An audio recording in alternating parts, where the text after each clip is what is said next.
देश देश ਵਿੱਚ ਬੈਠੀਆਂ ਪ੍ਰੋਗਰਾਮ ਇੱਕ ਨੂਰ ਨਾਲ ਜੁੜੀਆਂ ਸਾਰੀਆਂ ਸੰਗਤਾਂ ਨੂੰ ਗੁਰਪ੍ਰੀਤ ਸਿੰਘ ਵੱਲੋਂ ਜੀ ਆਇਆਂ ਨੂੰ।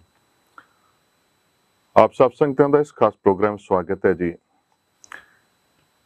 ਸੰਗਤ ਜੀ, ਪ੍ਰੋਗਰਾਮ ਦੇ ਵਿੱਚ ਅਸੀਂ ਅਕਸਰ ਚੜ੍ਹਦੀ ਕਲਾ ਦੀ ਗੱਲ ਕਰਦੇ ਹਾਂ, ਪਰ ਇੱਕ ਚੜ੍ਹਦੀ ਕਲਾ ਦਾ ਹੋਰ ਰੂਪ ਹੁੰਦਾ ਕਿ ਜਦੋਂ ਅਸੀਂ ਆਰਥਿਕ ਤੌਰ ਤੇ ਆਪਣੇ ਆਪ ਨੂੰ ਚੜ੍ਹਦੀ ਕਲਾ 'ਚ ਮਹਿਸੂਸ ਕਰਦੇ ਹਾਂ। ਸੋ ਉਸ ਚੀਜ਼ ਨੂੰ ਲੈ ਕੇ ਅੱਜ ਅਸੀਂ ਇੱਕ ਵਿਸ਼ੇਸ਼ ਮਹਿਮਾਨ ਦੇ ਨਾਲ ਗੱਲ ਕਰਨ ਜਾ ਰਹੇ ਹਾਂ। ਮੁੰਬਈ ਤੋਂ ਸਾਡੇ ਨਾਲ MK ਸਚਦੇਵਾ ਜੀ ਜੁੜੇ ਹੋਏ ਨੇ। MK ਜੀ, ਸਭ ਤੋਂ ਪਹਿਲਾਂ ਤਾਂ ਤੁਹਾਡਾ ਸਵਾਗਤ ਹੈ ਜੀ ਸਾਡੇ ਇਸ ਪ੍ਰੋਗਰਾਮ ਦੇ ਵਿੱਚ, ਤੇ ਅਸੀਂ ਫਤਿਹ ਅਰਜ਼ ਕਰਾਂਗੇ। ਵਾਹਿਗੁਰੂ ਜੀ ਕਾ ਖਾਲਸਾ, ਵਾਹਿਗੁਰੂ ਜੀ ਕੀ ਫਤਿਹ। ਸੋ MK ਜੀ, ਜ਼ਿੰਦਗੀ ਦੇ ਵਿੱਚ ਅਸੀਂ ਦੇਖਦੇ ਹਾਂ ਕਿ ਬਹੁਤ ਕੁਝ ਇਨਸਾਨ ਨੂੰ ਝੱਲਣਾ ਪੈਂਦਾ ਹੈ, ਕਿ ਬਹੁਤ ਕੁਝ ਐਸਾ ਹੁੰਦਾ ਜਿਹੜਾ ਉਹ ਨਹੀਂ ਚਾਹੁੰਦਾ ਹੁੰਦਾ ਹੈ। ਅਸਲ 'ਚ ਤਾਂ ਸੁੱਖ ਦੁੱਖ ਦਾ ਜੇ ਅਸੀਂ ਮੋਟੇ ਤੌਰ ਤੇ ਦੇਖੀਏ ਤਾਂ ਇਹੀ ਹੈ ਕਿ ਜਿਹੜੀ ਚੀਜ਼ ਇਨਸਾਨ ਚਾਹੁੰਦਾ ਉਹਨੂੰ ਸੁੱਖ ਦਾ ਹੀ ਹੁੰਦੀ ਹੈ, ਜਿਹੜੀ ਉਹ ਨਹੀਂ ਚਾਹੁੰਦਾ ਜਦੋਂ ਉਹ ਹੋ ਜਾਂਦੀ ਹੈ ਫਿਰ ਉਹਨੂੰ ਦੁੱਖ ਲੱਗਦਾ। ਸੋ ਅਸੀਂ ਚਾਹਾਂਗੇ ਥੋੜ੍ਹਾ ਜਿਹਾ, ਕਿਉਂਕਿ ਤੁਸੀਂ ਕਾਫੀ ਲੰਬਾ ਤੁਹਾਡਾ ਕਾਰਪੋਰੇਟ ਦਾ ਕੈਰੀਅਰ ਵੀ ਹੈ, ਪਲੱਸ ਤੁਸੀਂ ਇੱਕ ਸਮਾਜ ਸੇਵੀ ਸੰਸਥਾ ਵੀ ਚਲਾ ਰਹੇ ਹੋ ਤੇ ਲੋਕਾਂ ਨੂੰ ਉਤਸ਼ਾਹਿਤ ਕਰਦੇ ਹੋ। ਅਸੀਂ ਦੇਖਦੇ ਹਾਂ ਕਿ ਤੁਸੀਂ ਹਮੇਸ਼ਾ ਹੀ ਆਪਣੇ ਆਪ ਨੂੰ ਮੋਟੀਵੇਟਡ ਰੱਖਦੇ ਹੋ, ਆਪਣੇ ਆਪ ਨੂੰ ਚੜ੍ਹਦੀ ਕਲਾ 'ਚ ਰੱਖਦੇ ਹੋ। ਇਸ ਬਾਰੇ ਅਸੀਂ ਚਾਹਾਂਗੇ ਕਿ ਤੁਸੀਂ ਸਾਡੇ ਨਾਲ ਆਪਣੇ ਵਿਚਾਰ ਸਾਂਝੇ ਕਰਦੇ ਜੀ। गुरप्रीत जी, सत श्री अकाल।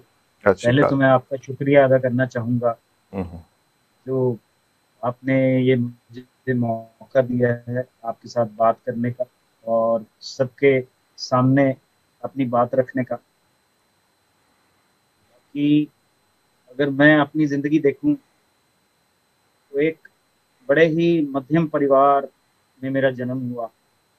बहुत बड़ा परिवार था, 6 भाई बहन, और एक ऐसा दौर आया कि अभी 10th ही करी थी मैंने, तो एक मुश्किल का दौर था। जब ऐसे समझ लो कि पढ़ाई भी मुश्किल ही लग रही थी। वैसे जिद्दां समझ लो धरती ते वाहिगुरु आ गए, तो बस कोई फरिश्ता आया जिन्हें सपोर्ट की थी। तो मैं अपनी जो भी एजुकेशन मैंने करी, BSc केमिस्ट्री करी, तो यही मेरी एजुकेशन थी, यहाँ तक कि मैं पढ़ा। लेकिन ये है कि जो भी मैं पढ़ा, BSc केमिस्ट्री मैंने करी, एक अच्छी एजुकेशन ही मेरी जिंदगी में मैं कहूँगा जिस हालात में मैंने करी, और जिस विचारों, जो संस्कार मेरे माँ बाप ने डाले, हर स्थिति से निकल के आना, और बड़ी अडेप्टेबिलिटी भी सिखाई। और एक बड़ी खास बात थी जो मैंने अपने पेरेंट्स में देखी कि किसी भी स्थिति में वो जीना जानते थे, अपने आप को निकालना जानते। यही हमारे सब बच्चों में उन्होंने भरी, या हम देखा कि हर मुश्किल से वो निकल आते जी। तो ये सबसे बहुत बड़ी बात थी। और ईमानदारी से मेहनत और किसी भी स्थिति से बाहर निकलाने का जो एटीट्यूड था उनका, बस वो अंदर संस्कार आ गए। जब कैरियर की शुरुआत हुई, बड़ी सारी कंपनियों में मैंने बड़ी बड़ी कंपनियों में काम करा। शुरुआती दौर से ही एक जो जज्बा था, एक जो जुनून था कुछ करने का, जरूरत भी थी जी। लेकिन जरूरत तो सबको होती, लेकिन कितने आदमी उस चीज को समझ पाते हैं और बिल्कुल शिद्दत से कर पाते हैं। तो कंपनी आफ्टर कंपनी मैं ये कहूँगा कि बड़ी जल्दी तरक्की करी। शुरुआत के सिर्फ 2-2.5 साल में ही जो एक अच्छा लेवल होता है वहां पे मैं पहुंचा। बस उसके बाद फिर जब जिंदगी में रेस पकड़ी तो बहुत सारी बड़ी बड़ी पोजीशनों पे मैंने काम करा, बड़ी सारी बड़ी कंपनियां थी जी। ਸਚਦੇਵਾ ਜੀ, ਇੱਥੇ ਮੈਂ ਤੁਹਾਡੇ ਨਾਲ ਜਿਹੜਾ ਇੱਕ ਹੋਰ ਸਵਾਲ ਕਰਨਾ ਚਾਹਾਂਗਾ ਕਿ ਇਹ ਸਟਾਰਟਿੰਗ ਦੇ ਵਿੱਚ, ਕਿਉਂਕਿ ਕੋਈ ਵੀ ਕੰਮ ਹੁੰਦਾ ਹੈ ਸ਼ੁਰੂਆਤ ਦੇ ਵਿੱਚ ਉਹ ਕਰਨਾ ਔਖਾ ਹੁੰਦਾ ਹੈ। ਜਦੋਂ ਗੱਡੀ ਜਿੱਦਾਂ ਤੁਸੀਂ ਕੀਤਾ, ਗੱਡੀ ਚੱਲ ਪਈ, ਉਹ ਤਾਂ ਈਜ਼ੀ ਹੋ ਜਾਂਦਾ ਥੋੜਾ, ਪਰ ਜਦੋਂ ਸ਼ੁਰੂਆਤ ਕੀਤੀ ਤੁਸੀਂ ਆਪਣੇ ਕੈਰੀਅਰ ਦੀ ਜਾਂ ਸਟੱਡੀ ਤੋਂ ਬਾਅਦ ਜਦੋਂ ਤੁਸੀਂ ਕੈਰੀਅਰ ਦੇ ਵਿੱਚ ਆਏ, ਉਸ ਸਮੇਂ ਦੀ ਤੁਹਾਨੂੰ ਕਿਹੜੀਆਂ ਮੁਸ਼ਕਲਾਂ ਦਾ ਸਾਹਮਣਾ ਕਰਨਾ ਪਿਆ? ਕਿਉਂਕਿ ਅਸੀਂ ਅੱਜ ਮੁਸ਼ਕਲਾਂ ਤੋਂ ਅੱਗੇ ਕਿਵੇਂ ਵਧਣਾ ਹੈ ਉਹਦੇ ਬਾਰੇ ਗੱਲ ਕਰਨੀ। ਸੋ ਪਹਿਲਾਂ ਅਸੀਂ ਇਹ ਤੁਹਾਡੇ ਕੋਲ ਜਾਣਨਾ ਚਾਹਾਂਗੇ ਕਿ ਤੁਹਾਨੂੰ ਕੀ ਮੁਸ਼ਕਲਾਂ ਦਾ ਸਾਹਮਣਾ ਕਰਨਾ ਪਿਆ जिन्ना तो तुसी अगे लंघ के आए। सी सबसे बड़ी बात ये थी कि दिमाग में इफ एंड बट नहीं था, ऑप्शन में नहीं था, जिंदगी तो शुरू करनी थी। ये नहीं था कि मैं ये कर सकता हूँ, ये नहीं कर सकता, या ये करूंगा ये नहीं करूंगा। तो लेकिन ये था कि जो भी अभी सामने आएगा पहले उसकी शुरुआत जबरदस्त करनी है। तो जब जिंदगी की शुरुआत थी, पहली कंपनी बहुत बड़ी कंपनी पूरे वर्ल्ड वाइड जिलेट कंपनी थी। जब वहां पे मुझे रखा गया 300 आदमियों में 2 आदमी सिर्फ सेलेक्ट हुए और एक मैं था। वो जमाना, आजकल तो सारी चीजें आसान है, कंपटीशन है आजकल, लेकिन अपॉर्चुनिटीज भी बहुत हैं सब जगह। वाईफाई इंटरनेट होने की वजह से सब लोग तलाश लेते हैं। उन दिनों तो 8-8 10-10 किलोमीटर दूर, इतने पैसे नहीं थे कि घर में एक न्यूज़पेपर आए। तो बस हफ्ते में 3 बार वैकेंसी निकलती थी, उस 8-10 किलोमीटर दूर लाइब्रेरी में जाना आना, लिखना यहाँ, और फिर अपना एप्लीकेशन बना के उसका प्रिंट आउट लेने जाना, फिर लाना, फिर उसको डाक में भेजना। ये बड़े सारे, अगर आप देखें आज की जिंदगी की तुलना करें तो बिल्कुल अजीब सा लगेगा। लेकिन वो अपने आप में बड़ा वक्त भी लगता था, पेशेंस भी लगती थी, और धैर्य भी चाहिए था जी। और अपने दिल को, अपने आप को बांध के रखना। फिर जो भी इंटरव्यू कॉल्स आते थे, फोन नहीं होते थे, आपको डाक के जरिए या किसी भी कोरियर भी इतनी सेवा कोई इतनी प्रचलित नहीं थी। तो जिस तरीके से इंटीमेशन आनी और आदमी ने फिर इंटरव्यू देने जाना, और जब सबसे पहले एक आदमी जो पंजाब से था, पटियाला से, उसको दिल्ली की पोजीशन दी जाए, तो किसी के दिमाग में भी आ सकता है। 20 साल की आदमी की उम्र हो या उससे भी 1-2 महीने कम ही जब शुरुआत हुई। तो बस ये था कि पंजाबी च कहते हैं कि नन्ना नहीं आया दिमाग में। ठीक है। That was I think the biggest point कि अपॉर्चुनिटी आई हाथ में, तो कहा कि करेंगे, बिल्कुल करेंगे। और सफर करने तक के भी पैसे नहीं थे, किसी ने 500 रुपए किसी से मांगे गए, कहा कि 1 महीने में वापस करेंगे। उसी में ही अपना पहला सूटकेस खरीदा जिंदगी का। अच्छा जी। और पहुंच गए दिल्ली। बस 3-4 महीने काम किया, फिर कंपनी ने मुझे यूपी में भेज दिया, पश्चिमी उत्तर प्रदेश में भेज दिया। हर 6 महीने में कहीं ना कहीं बदली हो जाती थी, एरिया चेंज कर देते थे। यूपी में रहते हुए मुरादाबाद में मैं था, फिर उन्होंने कुमाऊं करवाया, नैनीताल साइड करवाई, फिर गढ़वाल करवाया, फिर सारे यूपी के मेन टाउन करवाए। समझ नहीं पा रहे थे लोग कि क्या चल रहा है इस आदमी को, इतना 4-4 5-5 महीने बाद इसको हर डिफिकल्ट एरिया दिया जाता। लेकिन एक चीज मैं भी, वो इस शुरुआती दौर में इतनी मैच्योरिटी नहीं होती, लेकिन ये जरूर था कि ना नहीं करना, नन्ना नहीं। सो सचदेवा जी, ਇਹ ਗੱਲ ਤੁਹਾਡੇ ਮਨ 'ਚ ਕਿੱਥੋਂ ਆਈ? ਕਿਉਂਕਿ ਅੱਜ ਸਾਡਾ ਥੋੜਾ ਹਿੰਦੀ ਪੰਜਾਬੀ ਮਿਕਸ ਚੱਲਦਾ ਪਿਆ, ਕਿਉਂਕਿ ਜ਼ਿਆਦਾਤਰ ਇਨਸਾਨ ਜਿਹੜਾ ਨਾ ਉਹ ਸ਼ੁਰੂ ਕਰਨ ਤੋਂ ਪਹਿਲਾਂ ਹੀ ਨੰਨਾ ਰੱਖ ਲੈਂਦਾ ਹੈ। ਜਿਹੜਾ ਤੁਸੀਂ ਕਹਿੰਦੇ ਨਾ, ਕਿਉਂਕਿ ਸਭ ਤੋਂ ਈਜ਼ੀ ਹੁੰਦਾ ਕਿ ਨਾ ਕਰ ਦੇਣਾ। ਜਦੋਂ ਨਾ ਹੀ ਕਰ ਦਿੱਤੀ ਤੇ ਫਿਰ ਤਾਂ ਕੁਝ ਕਰਨ ਦੀ ਜ਼ਰੂਰਤ ਹੀ ਨਹੀਂ, ਉੱਥੇ ਹੀ ਕੰਮ ਕਵਰ ਹੋ ਜਾਂਦਾ, ਰੁਕ ਜਾਂਦਾ।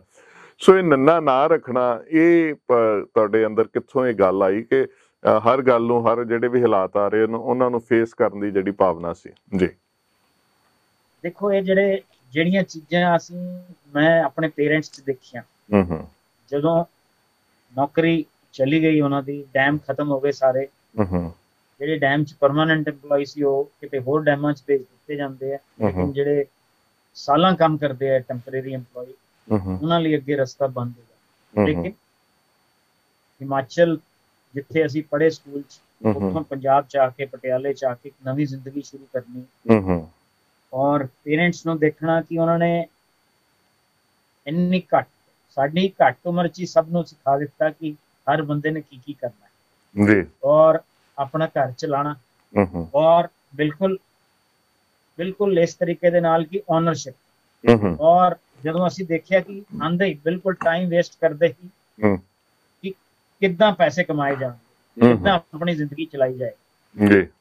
ਤੇ ਇਹ ਜਿਹੜੀਆਂ ਚੀਜ਼ਾਂ ਸੀਗੀਆਂ ਇਹਨਾਂ ਨੇ ਨੰਨਾ ਜਿਹੜਾ ਦਿਮਾਗ ਸੀਗਾ ਕੱਢ ਦਿੱਤਾ ਕਿ ਇਹ ਜਿਹੜੀ ਸਭ ਤੋਂ ਪਹਿਲਾਂ ਜਿਹੜੀ ਇਨਹਿਬਿਸ਼ਨ ਹੁੰਦੀ ਹੈ ਦਿਮਾਗ ਦੇ ਵਿੱਚ, ਉਹ ਫਾਟਕ ਖੋਲ ਕੇ, ਤੇ ਫਾਟਕ ਕਦੀ ਬੰਦ ਨਹੀਂ ਸੀਗਾ ਜ਼ਿੰਦਗੀ 'ਚ। ਜਦੋਂ ਸ਼ੁਰੂਆਤ ਹੋਈ ਉਹ ਏਦਾਂ ਹੀ ਹੋ ਗਈ, ਸੋਚਿਆ ਨਹੀਂ ਗਿਆ। ਜਿਹੜਾ ਮੇਰੇ ਨਾਲ ਬੰਦਾ ਰੱਖਿਆ ਸੀਗਾ ਉਹ ਲੁਧਿਆਣੇ ਦਾ ਹੀ ਰਹਿਣ ਵਾਲਾ ਸੀਗਾ, ਔਰ ਲੁਧਿਆਣਾ ਹੀ ਉਹਨੂੰ ਦਿੱਤਾ, ਬੜਾ ਖੁਸ਼ ਸੀ, ਬਹੁਤ ਖੁਸ਼। 1 ਮਿੰਟ ਲਈ ਮੇਰੇ ਦਿਮਾਗ 'ਚ ਸੈਕਿੰਡ ਲਈ ਆਇਆ ਹੋਣਾ ਕਿ ਇਹਨੂੰ ਇਹਦਾ ਘਰ ਦਿੱਤਾ ਗਿਆ, ਮੈਨੂੰ ਬਾਹਰ ਭੇਜਿਆ ਜਾ ਰਿਹਾ, ਬਟ ਫਿਰ ਉਹ ਦਿਮਾਗ 'ਚ ਆ ਗਿਆ ਕਿ ਸ਼ਾਇਦ ਇਹਦੇ 'ਚ ਹੀ ਕੁਝ ਚੰਗਾ ਛੁਪਿਆ ਜੀ। ਤੇ ਮੈਂ ਕਹਾਂਗਾ ਉਹ ਜਿਹੜਾ ਜ਼ਿੰਦਗੀ ਦਾ ਸਟੈਪ ਸੀਗਾ ਉਹ ਬੜਾ ਮੀਲ ਦਾ ਪੱਥਰ ਹੀ ਸਾਬਿਤ ਹੋਇਆ। ਮੈਂ ਜਿੰਨੀ ਤਰੱਕੀ ਕੀਤੀ, ਔਰ ਜੇ ਮੈਂ ਅੱਜ ਉਸ ਬੰਦੇ ਨਾਲ, ਹਾਲਾਂਕਿ ਕੰਪੇਅਰ ਇਨਸਾਨ ਨਾਲ ਨਹੀਂ ਕਰਦਾ, ਲੇਕਿਨ ਮੈਂ ਜਦੋਂ ਸ਼ੁਰੂਆਤ ਕੰਪੇਅਰ ਕਰਾਂ ਔਰ ਹੁਣ ਦੀ ਸਿਚੁਏਸ਼ਨ ਦੇਖਾਂ, ਉਹਨਾਂ ਨੇ ਤਰੱਕੀ ਕੀਤੀ ਨਹੀਂ, ਉਸੇ 'ਚ ਹੀ ਰਹਿ ਗਏ ਕਿ ਮੈਂ ਇੱਥੇ ਹੀ ਰਵਾਂਗਾ।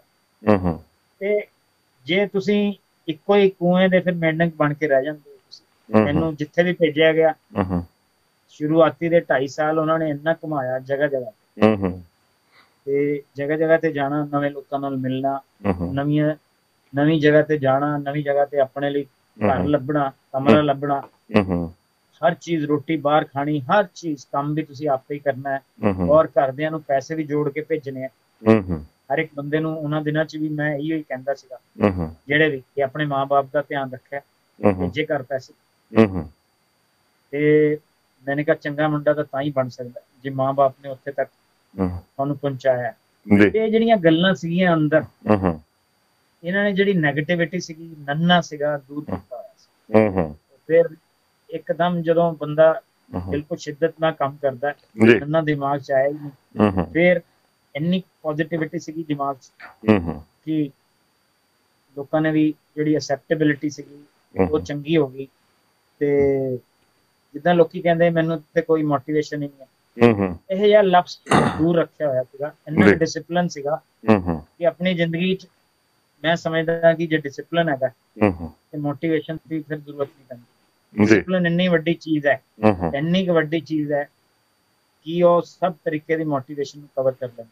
ਹਰ ਚੀਜ਼ 'ਚ ਡਿਸਿਪਲਿਨ, ਉੱਠਣ ਤੋਂ ਲੈ ਕੇ, ਸਵੇਰੇ ਉੱਠਣ ਤੋਂ ਲੈ ਕੇ, ਖਾਣ ਤੋਂ ਲੈ ਕੇ, ਕੰਮ 'ਚ ਲੈ ਕੇ, ਹਰ ਚੀਜ਼ 'ਚ ਇੰਨਾ ਕੁ ਡਿਸਿਪਲਿਨ ਰੱਖਿਆ ਗਿਆ। ਤੇ ਮੈਂ ਹਮੇਸ਼ਾ ਕਹਿੰਦਾ ਕਿ ਡਿਸਿਪਲਿਨ ਵਰਡ ਨੂੰ ਮੈਂ ਮੋਟੀਵੇਸ਼ਨ ਦੀ ਜਗ੍ਹਾ ਰੱਖਿਆ ਹੈਗਾ। ਉਹੀ ਸਕਸੈਸ ਦਾ ਕਾਰਨ ਸੀ, ਉਹਨਾਂ ਨੇ ਨੰਨਾ ਦੂਰ ਰੱਖਿਆ ਜੀ।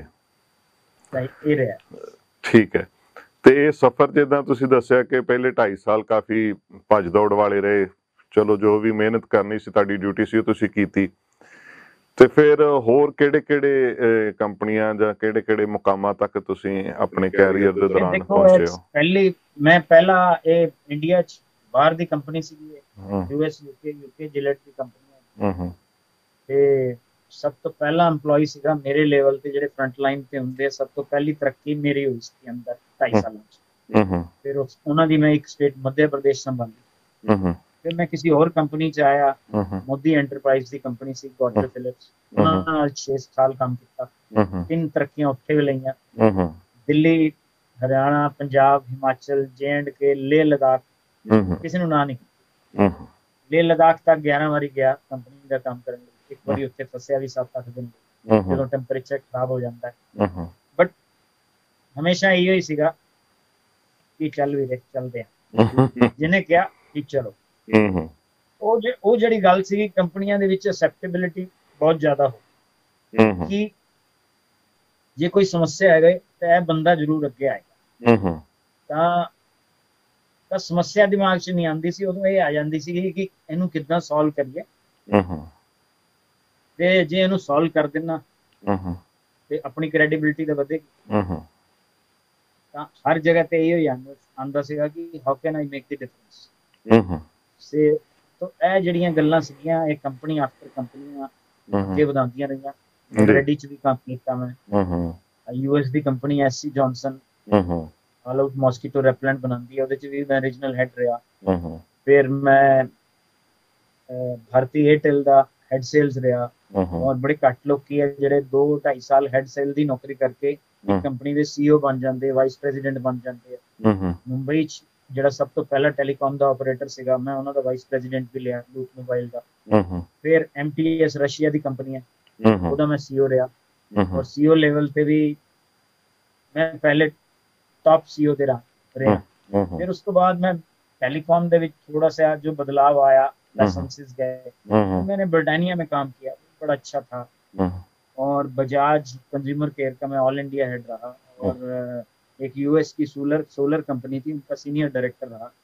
तो ओवरऑल जो कैरियर रहा वो बड़ा हैपनिंग रहा। हर जो स्टिंट था वो अपने आप में एक एग्जाम्पलरी था हर लेवल पे। तो ये जिंदगी का जो सफर है, मैं कहूँगा जहाँ से मैं चला, जो मैंने आपको अपने पेरेंट्स की कहानी सुनाई, शुरुआत की कहानी सुनाई, तो एक आदमी जिसके पास साइकिल भी नहीं था, अब वो अगर ऐसी बड़ी बड़ी कारों लेके घूमता है, तो हालांकि ये चीजें कहते हैं कि मटेरियलिस्टिक नहीं होना चाहिए, लेकिन मैं कहूँगा C to B की स्टोरी है, साइकिल टू BMW की स्टोरी है। इसके पास साइकिल नहीं थी, तो आप ये समझ सकते हैं कि पॉसिबल तो सब कुछ भी हो सकता है जिंदगी में, कुछ भी हो सकता है। सोच ही ऐसे कहते हैं, दृढ़ निश्चय चाहिए, सोच ही दमदार हो, सोच ही सोच में ही फाटक बंद हो जाता है, खुल जाता है। ਇਹੀ ਗੱਲ ਸੋ ਸੰਗਤ ਜੀ, ਮੇਰੇ ਖਿਆਲ ਹੁਣ ਤੱਕ ਤੁਸੀਂ ਸਮਝ ਹੀ ਚੁੱਕੇ ਹੋਗੇ ਕਿ ਅਸੀਂ ਇਹਨਾਂ ਦੇ ਨਾਲ MK ਸਚਦੇਵਾ ਜੀ ਦੇ ਨਾਲ ਕਿਸ ਮਕਸਦ ਦੇ ਨਾਲ ਗੱਲ ਕਰਦੇ ਪਏ, ਕਿਉਂਕਿ ਇਹ ਜਿਹੜੀ ਚੀਜ਼ ਹੈ ਸੋਚ ਦੇ ਨਾਲ ਹੀ ਜਿਹੜੀ ਜ਼ਿੰਦਗੀ ਬਦਲਦੀ ਹੈ। ਇਹੀ ਕਿਤੇ ਨਾ ਕਿਤੇ ਧਰਮ ਸਾਨੂੰ ਇਹੀ ਸਿਖਾਉਂਦਾ ਕਿ ਹਰ ਹਾਲਾਤ ਦੇ ਵਿੱਚ ਜਿਹੜਾ ਚੜ੍ਹਦੀ ਕਲਾ ਦਾ ਕਨਸੈਪਟ ਹੈ ਸਾਡਾ, ਕੋਈ ਵੀ ਹਾਲਾਤ ਹੋਣ ਉਹਦੇ ਵਿੱਚੋਂ ਕਿਵੇਂ ਆਪਣੇ ਆਪ ਨੂੰ ਹੋਰ ਅੱਗੇ ਲੈ ਕੇ ਜਾਣਾ। ਸੋ ਇਹਨਾਂ ਦੇ ਪ੍ਰੈਕਟੀਕਲ ਜੀਵਨ ਦੇ ਵਿੱਚੋਂ ਬਹੁਤ ਸਾਰੀਆਂ ਗੱਲਾਂ ਮੈਂ ਸਮਝਦਾ ਕਿ ਸਾਨੂੰ ਸਿੱਖਣ ਨੂੰ ਮਿਲਣਗੀਆਂ। ਇੱਕ ਸਭ ਤੋਂ ਮੇਨ ਗੱਲ ਜਿਹੜੀ ਹੈ ਕਿ ਨੰਨਾ ਨਹੀਂ ਰੱਖਣਾ, ਨੋ ਨਹੀਂ ਕਰਨੀ। ਸੋ ਹਰ ਹਾਲਾਤ ਨੂੰ ਫੇਸ ਕਰਨ ਦੇ ਵਾਸਤੇ ਤਿਆਰ ਰਹਿਣਾ, ਤੇ ਜ਼ਿੰਦਗੀ ਦੇ ਵਿੱਚ ਆਪਾਂ ਜਿਹੜੀ ਸੋਚ ਲੈ ਕੇ ਚੱਲਦੇ ਹਾਂ ਉਹੀ ਸਾਨੂੰ ਮੰਜ਼ਿਲ ਤੱਕ ਲੈ ਕੇ ਚੱਲਦੀ ਹੈ। ਸੋ ਸਚਦੇਵਾ ਜੀ, ਇਹ ਤੁਹਾਡੀ ਜ਼ਿੰਦਗੀ ਦੇ ਜਿਹੜੇ ਉਤਰਾ ਚੜਾਅ ਅਸੀਂ ਦੇਖੇ, ਵੱਡੀਆਂ ਵੱਡੀਆਂ ਕੰਪਨੀਆਂ ਦੇ ਉੱਚੇ ਮੁਕਾਮਾਂ ਤੱਕ ਵੀ ਪਹੁੰਚੇ ਹੋ ਤੁਸੀਂ, ਤੇ ਇਹਦੇ ਨਾਲ ਹੀ ਜਦ ਮੈਂ ਦੇਖਦਾ ਤੇ ਤੁਸੀਂ ਇੱਕ NGO, ਇੱਕ ਸਵੈ ਸੇਵੀ ਸੰਸਥਾ ਵੀ ਜਿਹੜੀ ਹੈ ਉਹ ਚਲਾਈ, ਤੇ ਉਹਨੂੰ ਵੀ ਮੰਜ਼ਿਲਾਂ ਤੱਕ ਲੈ ਕੇ ਗਏ। ਥੋੜਾ ਜਿਹਾ ਉਹਦੇ ਬਾਰੇ ਸਾਡੇ ਨਾਲ ਸਾਂਝੀ ਕਰਦੇ। ਇਹ ਵੀ ਜਿਹੜੀ NGO ਦੀ ਕਹਾਣੀ ਹੈ, ਇਹ ਵੀ ਕਈ ਵਾਰੀ ਨਾ ਰੱਬ ਉੱਪਰ ਕਹਿੰਦੇ ਆ ਬੰਦੇ ਕਿ ਰੱਬ ਸਭ ਕੁਝ ਲਿਖਦਾ ਹੀ ਹੈ, ਲਿਖ ਹੀ ਦਿੰਦਾ ਪਹਿਲਾਂ। ਇਹ ਸਮਝ ਲਓ, ਇਹ ਕਹਾਣੀ ਵੀ ਮੇਰੀ ਰੱਬ ਨੇ ਪਹਿਲਾਂ ਲਿਖ ਦਿੱਤੀ ਸੀ। 2010 ਦੇ ਵਿੱਚ ਜਦੋਂ ਮੈਂ ਬਿਹਾਰ ਚ ਰਹਿੰਦਾ ਸੀ, ਫੈਮਿਲੀ ਮੇਰੀ ਮੁੰਬਈ ਚ ਰਹਿੰਦੀ ਸੀ, ਮੈਂ ਭਾਰਤੀ ਏਅਰਟੈਲ ਚ ਉੱਥੇ ਸੀਗਾ, MTS ਦਾ CEO ਸੀਗਾ, ਫਿਰ ਭਾਰਤੀ ਏਅਰਟੈਲ ਤੋਂ ਮੈਂ MTS ਚ ਆ ਗਿਆ ਸੀ CEO। ਤੇ ਉਹਨਾਂ ਦਿਨਾਂ ਚ ਮੈਂ ਇਹ ਸਕੂਲਾਂ ਤੇ ਜਾਣਾ ਸ਼ੁਰੂ ਕੀਤਾ, ਜਿਹੜੇ ਵੀ ਬਲਾਈਂਡ ਸਕੂਲ ਹੁੰਦੇ ਆ, ਜਾਂ ਅੰਡਰ ਪ੍ਰਿਵਿਲੇਜਡ ਗਰਲਸ ਸਕੂਲ ਹੁੰਦੇ ਜਾਂ ਅੰਡਰ ਪ੍ਰਿਵਿਲੇਜਡ ਜਿਹੜੇ ਵੀ ਬੱਚਿਆਂ ਦੇ ਸਕੂਲ ਹੁੰਦੇ ਆ, ਉਹਦੇ ਚ ਇੱਕ ਛੋਟੀਆਂ ਕੁੜੀਆਂ ਦਾ ਸਕੂਲ ਆਇਆ, ਜਿਨ੍ਹਾਂ ਦੇ ਕੋਲੋਂ ਏਦਾਂ ਸਮਝੋ ਕਿ 9 ਬੱਚੀਆਂ ਸੀਗੀਆਂ। 9 ਤੋਂ ਫਿਰ ਉਹਨਾਂ ਨੇ ਕੁਝ ਦਿਨਾਂ ਚ 30 ਕੀਤੀ। ਰਹਿਣ ਦੀ ਜਗ੍ਹਾ ਵੀ ਏਦਾਂ ਹੀ ਸੀ, ਛੋਟੇ ਛੋਟੇ ਕਮਰੇ, ਸਕੂਲ ਕਿਸੇ ਨੇ ਉਹਨਾਂ ਨੂੰ ਦੇ ਦਿੱਤਾ। ਅਸੀਂ ਕੰਪਨੀ ਸੋਚਿਆ ਕਿ ਅਸੀਂ ਇੰਨੇ ਪੈਸੇ ਵੇਸਟ ਕਰ ਦਿੰਦੇ ਆ ਸੈਲੀਬ੍ਰੇਸ਼ਨਾਂ ਚ, ਕੇਕ ਕੱਟ ਤੇ ਸਭ ਨੂੰ, ਫਿਰ ਮੈਂ ਬਤੌਰ CEO ਸੀਗਾ ਕੰਪਨੀ ਦਾ, ਸਭ ਨੂੰ ਕਿਹਾ ਕਿ ਇਹ ਜਿਹੜੀ ਅਸੀਂ ਸੈਲੀਬ੍ਰੇਸ਼ਨ ਕਰਦੇ ਆ, ਇਹ ਵਾਲਾ ਸਾਰਾ ਪੈਸਾ ਅਸੀਂ ਉੱਥੇ ਦੇਣਾ। ਤੇ ਏਦਾਂ ਸ਼ੁਰੂਆਤ ਹੋਈ। ਫਿਰ ਉਹਨਾਂ ਨਾਲ ਪਿਆਰ ਵੀ ਵੱਧ ਗਿਆ, ਮਤਲਬ ਏਦਾਂ ਹੋ ਗਿਆ ਕਿ ਕਨੈਕਟ ਜਿਹਾ ਬੈਠ ਗਿਆ। ਜਿਹੜੇ ਵੀ ਸਾਰੇ ਕੰਪਨੀ ਦੇ ਬੰਦੇ ਸੀ ਉਹ ਸਪੋਰਟ ਕਰਨਾ ਸ਼ੁਰੂ ਕੀਤਾ। ਫਿਰ 2013 ਚ ਫਿਰ ਕੁਝ ਘਟਨਾ ਵੀ ਪਰਿਵਾਰ ਚ ਏਦਾਂ ਦੀ ਹੋ ਗਈ, ਜਿਹਦੇ ਚ ਪਰਿਵਾਰ ਦਾ ਜਦੋਂ ਕੋਈ ਮੈਂਬਰ ਚਲਾ ਜਾਂਦਾ ਹੈ, ਬੇਟੀ ਚਲੀ ਗਈ, ਮਾਂ ਚਲੀ ਗਈ, ਬੇਟੀ ਵੀ ਛੋਟੀ ਹੀ ਸੀਗੀ, ਹਲੇ 10th ਹੀ ਕੀਤੀ ਸੀ, ਤਾਂ ਜਦੋਂ ਇੰਨਾ ਝਟਕਾ ਲੱਗਿਆ ਤਾਂ ਪਰਿਵਾਰ ਵੀ ਏਦਾਂ ਸਮਝ ਲਓ, ਉਸ ਟਾਈਮ ਤਾਂ ਏਦਾਂ ਲੱਗਦਾ ਸੀਗਾ ਕਿ ਕੋਈ ਪਰਿਵਾਰ ਦੇ ਵਿੱਚ ਬਚੇਗਾ ਜਾਂ ਨਹੀਂ ਬਚੇਗਾ। ਲੇਕਿਨ ਫਿਰ ਉਸ ਦੌਰਾਨ ਅਸੀਂ, ਮੈਂ, ਮੇਰੀ ਵਾਈਫ, ਸਾਡਾ ਬੇਟਾ ਅਸੀਂ ਗਏ ਪਟਨਾ ਤੇ ਬਸ ਉਹ ਸਕੂਲ 'ਚ ਮੈਂ ਫਿਰ ਗਿਆ ਜੀ ਫਿਰ ਸਾਡੇ ਬਸ ਬੱਚੇ ਨੇ ਕਿਹਾ ਕਿ ਇਹ ਸਕੂਲ ਲਈ ਤੁਸੀਂ ਕੁਝ ਕਰੋ ਬਸ ਏਦਾਂ ਹੈ ਕਿ ਉਹ ਬੇਟੀ ਦੇ ਨਾਂ ਤੇ ਉਹਨਾਂ ਨੇ ਪ੍ਰੋਜੈਕਟ ਰੱਖ ਦਿੱਤਾ ਫਿਰ ਕੁਝ ਸਪੋਰਟ ਅਸੀਂ ਕੀਤਾ ਜੀ ਔਰ ਤੇ ਉਹ ਸਕੂਲ ਜਿਹੜਾ ਪਹਿਲਾਂ 30 ਬੱਚੀਆਂ ਦਾ ਸੀਗਾ ਫਿਰ 70 ਬੱਚੀਆਂ ਹੋ ਗਈਆਂ ਉੱਥੇ ਫਿਰ ਜਗ੍ਹਾ ਲਈ ਗਈ ਕਿਰਾਏ ਤੇ 2-3 ਸਾਲ ਕਿਰਾਏ ਤੇ ਚਲਾਇਆ ਗਿਆ ਬੜੀਆਂ ਬੜੀਆਂ ਕੰਪਨੀਆਂ ਵੀ ਅੱਗੇ ਆਈਆਂ ਮਦਦ ਕਰਨ ਲਈ 60% ਪੈਸਾ ਵੱਡੇ ਵੱਡੇ ਬੈਂਕਾਂ ਨੇ ਵੀ ਦਿੱਤਾ ਬੈਂਕ ਇੰਸ਼ੋਰੈਂਸ ਨੇ ਦਿੱਤਾ ਤੇ ਇਹ ਮੈਂ ਇੰਡੀਵਿਜੂਅਲ ਡੋਨਰ ਸੀਗਾ ਇੱਕ ਮੇਰੇ ਬੜੇ ਲੋਕਾਂ ਨੇ ਵੀ ਹੋਰਾਂ ਨੇ ਵੀ ਸਾਥ ਦਿੱਤਾ ਬਸ ਏਦਾਂ ਹੈ ਕਿ ਰੱਬ ਜਿੱਦਾਂ ਨੀਚੇ ਆ ਜਾਂਦਾ ਫਿਰ ਇੱਕ ਦਿਨ 2-3 ਸਾਲਾਂ ਬਾਅਦ ਇੱਕ ਜ਼ਮੀਨ ਵੀ ਖਰੀਦ ਲਈ ਗਈ ਉੱਥੇ 13,000 ਸਕੁਅਰ ਫੀਟ 13 ਕੱਠੇ ਦੀ ਉਹ ਵੀ ਸਭ ਨੇ ਮਿਲ ਕੇ ਖਰੀਦੀ ਫਿਰ ਬੜੀਆਂ ਕੰਪਨੀਆਂ ਅੱਗੇ ਆਈਆਂ ਤੇ ਉਹ ਸਕੂਲ ਹੁਣ ਇੰਨਾ ਵੱਡਾ ਹੈਗਾ ਕਿ ਕਰੋੜਾਂ ਰੁਪਏ ਦਾ ਸਕੂਲ ਹੈ ਬਣ ਗਿਆ ਔਰ ਬੱਚੇ ਹੁਣ ਜਿਹੜੇ ਵੀ ਹੈਗੇ ਉੱਥੇ ਅੰਡਰ ਪ੍ਰਿਵਿਲੇਜਡ ਕੁੜੀਆਂ ਹੈਗੀਆਂ ਔਰ ਉਹ ਹੁਣ ਕਿਸੇ ਤੇ ਡਿਪੈਂਡੈਂਟ ਨਹੀਂ ਜਿਹੜੇ ਬੱਚੇ ਪਹਿਲੇ ਛੋਟੀਆਂ ਛੋਟੀਆਂ ਸੀਗੀਆਂ ਹੁਣ ਵੱਡੀਆਂ ਹੋ ਗਈਆਂ 10th ਕਰ ਲਈ ਉਹਨਾਂ ਨੇ ਔਰ ਸਟੇਟ ਲੈਵਲ ਤੇ ਜੁਡੋ ਕਰਾਟੇ 'ਚ ਵੀ ਆ ਗਏ ਉਹਨਾਂ ਨੂੰ ਬੜੇ ਸਾਰੇ ਹੋਰ ਕੋਰਸਿਸ ਵੀ ਕਰਵਾਏ ਜਾ ਰਹੇ ਆ ਜਿਨ੍ਹਾਂ ਨਾਲ ਉਹਨਾਂ ਦੀ ਜ਼ਿੰਦਗੀ ਬਿਹਤਰ ਹੋ ਜਾਏ ਜੀ ਤਾਂ ਇਹ ਇੱਕ ਜ਼ਿੰਦਗੀ ਦਾ ਐਸਾ ਸਫ਼ਰ ਸੀਗਾ सफर का मतलब एक ऐसा ये मोड़ था जिसमें बड़ी सारी चीजें और भी बदलाव लाई हैं अपनी पर्सनल जिंदगी जो आदमी को देने से खुशी होती है जी सब मैं कहूँगा इतनी सारी प्रोफेशनल अचीवमेंट है अगर एक तरफ रख दी है तो ये सबसे बड़ी अचीवमेंट थी कि अपना खुल के आना और मैं तो वैसे भी कहता मैं तो इन्ना चंगा इंसान तो मैं पहला ही सीगा लेकिन इन्ना नहीं सीगा जिन्ना मेरी कुड़ी बना दी या मेरी फैमिली ने जो भी साथ दिता जो भी मेरे बेटे ने या मेरी वाइफ ने मैनू कहा चंगा तो मैं पहला भी सीगा लेकिन ये जड़ियां गल्लां होईयां इन्होंने होर चंगा बना दिता इदां विचार चेंज हो गए ते मतलब जो मजा करके आंदा सीगा ਇਹ ਜਿਹੜੀ ਕਹਾਣੀ ਸੀਗੀ ਇਹਨੇ ਜ਼ਿੰਦਗੀ ਚ ਮੋੜ ਇੰਨਾ ਕੁ ਲਿਆ ਦਿੰਦਾ ਕਿ yes I have to make difference in people ਤਾਂ ਹੁਣ ਵੀ ਉਹ ਸਕੂਲ ਜਿਹੜੇ ਆਪਣੇ ਇੰਡੀਪੈਂਡੈਂਟ ਹੈਗਾ ਲੇਕਿਨ ਹੋਰ ਜਿਹੜੇ ਮੇਰੇ ਜਾਣਨ ਵਾਲੇ ਜਾਂ ਜਿਨ੍ਹਾਂ ਨੇ ਮੇਰੇ ਨਾਲ ਨੌਕਰੀ ਕੀਤੀ ਹੈ ਜੇ ਕੋਈ ਮੁਸ਼ਕਿਲ ਚ ਹੈਗਾ ਉਹਨਾਂ ਦੇ ਨਾਲ ਹੁਣ ਮੈਂ ਸ਼ੁਰੂ ਕੀਤਾ ਜੀ ਤਾਂ ਕਿ ਇਹ ਜ਼ਿੰਦਗੀ ਦਾ ਸਫ਼ਰ ਚੱਲਦਾ ਰਹੇ ਜਿੰਨੇ ਤੱਕ ਬੰਦਾ ਜੇ ਕਰ ਸਕਦੇ ਹਾਂ ਅਸੀਂ ਕਿਸੇ ਲਈ ਕੁਝ ਤੇ ਸਾਨੂੰ ਜ਼ਰੂਰ ਸੋ ਬਿਲਕੁਲ ਇਹ ਬੜੀ ਵੱਡੀ ਗੱਲ ਹੁੰਦੀ ਹੈ ਇਹ ਸੋਚ ਲੈ ਕੇ ਆਉਣੀ ਥੋੜਾ ਜਿਹਾ ਇੱਥੇ ਮੈਂ ਚਾਹਾਂਗਾ ਕਿ ਉਹ ਜਿਹੜੀ ਤੁਸੀਂ ਸੰਸਥਾ ਕ੍ਰੀਏਟ ਕੀਤੀ ਉਹ ਬੱਚਿਆਂ ਦਾ ਸਕੂਲ ਜਿਹੜਾ ਕ੍ਰੀਏਟ ਕੀਤਾ ਉਹਦੀ ਕੋਈ ਖਾਸੀਅਤ ਦੱਸੋ ਉਹਦੇ ਵਿੱਚ ਜਿਹੜੇ ਬੱਚੇ ਪੜ੍ਹਦੇ ਨੇ ਉਹ ਕਿਵੇਂ ਦੇ ਬੱਚੇ ਆ ਉਹਨਾਂ ਨੂੰ ਕੀ ਸਹੂਲਤਾਂ ਤੁਸੀਂ ਦਿੰਦੇ ਹੋ ਕਿੰਨੀ ਕੁ ਉਹਨਾਂ ਦੀ ਫੀਸ ਹੈ ਜਾਂ ਕਿਸ ਢੰਗ ਦੇ ਨਾਲ ਉਹਨਾਂ ਨੂੰ ਉੱਪਰ ਲੈ ਕੇ ਆ ਰਹੇ ਹੋ ਇਹਦੇ ਬਾਰੇ ਥੋੜੀ ਜਿਹੀ ਜਾਣਕਾਰੀ ਦਿੰਦੇ ਇਸ ਤਰ੍ਹਾਂ ਹੈ ਕਿ ਸਭ ਤੋਂ ਵੱਡੀ ਖਾਸੀਅਤ ਸੀਗੀ ਉਹ ਸਕੂਲ ਦੀ ਜਿਹੜੀ ਲੇਡੀ ਨੰदिता बनर्जी जिन्हों ने एनजीओ बनाया सी Nandita Banerjee SBI State Bank of India की ब्रांच मैनेजर थी उन्होंने अपनी नौकरी छोड़ी सबसे बड़ी इंस्पिरेशन तो वो लेडी रही अपने बिल्कुल कैरियर के पीक पे आके नौकरी छोड़ के एक ऐसा मकसद जिंदगी में पालना लेना तो वो करता धरता थी जब मैं गया तो मैं भी जुड़ गया और